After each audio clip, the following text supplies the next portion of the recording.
I found out my girlfriend was cheating on me. Not from her, not from a confession, but from a stranger's social media post. And that's when I realized everything I thought I knew about our life together was a lie. I had been with Allison for 3 years, paying for almost everything: rent, utilities, groceries, insurance, while believing we were building a future. She worked part-time at a trendy shop, always talking about potential and networking. I trusted her. I thought we were a team. Then came the small signs. Allison started staying late at work more often. Nothing unusual, I told myself. But then I noticed the new perfume I didn't recognize, clothes appearing in our closet that weren't hers, and her phone became this sacred object she never let out of her sight. I'm not a jealous guy, never have been, but something felt off. She'd pull away when I tried to hug her while she was texting, step out to take work calls, attend constant girls' nights with people whose names I didn't know. Last Tuesday, while folding laundry, her phone lit up on the coffee table. A message preview from someone named Jay popped up. "Miss you already? Last night was?" The rest was cut off. My stomach dropped. I didn't want to be that guy who snoops, but the universe was screaming at me to wake up.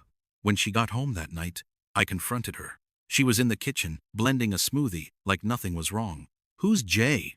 I asked. Her shoulders tensed, but then she smiled. Not warm, not kind, but cold and triumphant. "Wondering when you'd catch on, Michael. Jay's my boss. And yes, I've been sleeping with him for 2 months. I needed a real man. Someone who knows what he wants and goes for it. Not someone who spends weekends playing video games with Jacob and watching dumb movies." I stood there, stunned, processing 3 years of my life and how she really saw me. But in the shock, clarity rose. "Does Chloe know?" I asked. "Oh, she's known for weeks," Allison laughed. "Most of our friends know. They understand. Jay can provide a future, not just dreams and excuses." It hit me harder than the cheating admission. Our friends, the ones we celebrated birthdays and holidays with, had been silently watching this unfold. I pulled out my phone, checked the group chat with Jacob and Chloe. "Is this true? You all knew?" Jacob answered quickly. "Bro, you're great. But Allison deserves someone more established. Don't take it personally." Chloe added, "We didn't want to hurt you. Maybe this is the wake-up call you need." Allison smirked, expecting a scene, some dramatic meltdown. But I didn't give her that satisfaction. I smiled, calm and genuine. I walked to our bedroom, grabbed my go bag, my laptop, and my keys. When I passed her in the kitchen again, she asked, "Where are you going?" "Out," I said. "And Allison? Keep the apartment. I'm sure Jay can help with the rent." I closed the door and drove away, turning my phone off, feeling something I hadn't in months: relief. Losing everything had shown me what I never truly had. I stayed at a small motel on the outskirts of town. Not glamorous, but clean. The owner, Pete, was decent, even knocked $20 off the weekly rate when he heard my story. Meanwhile, Allison's social media was exploding. According to her posts, I was a controlling, manipulative boyfriend, emotionally abusive, isolating her from friends, making her split bills while I hoarded my money. Hundreds of sympathetic comments, even from people I thought were friends. Then came messages from Gemma, my coworker. "Check your email. Something's going around the office about you." Sure enough, a company-wide email hinted at recent concerning behaviors, timing not subtle at all. Curiosity replaced anger. How far would Allison take this? Very far, as I found out. While picking up clothes from storage, I ran into Juliana, Allison's so-called best friend. She warned me, "Jay isn't just her boss. His wife is connected, and Allison's telling her, 'You're unstable, dangerous.'" Juliana revealed something shocking. Before me, Allison and Jay had done the same thing to another guy at work, driving him out of town. That night, I spent hours digging legal records, social media confirming the previous victim existed. Mark had vanished from social media around the time Allison started at the company. The next day, I got a message from an unknown Instagram account.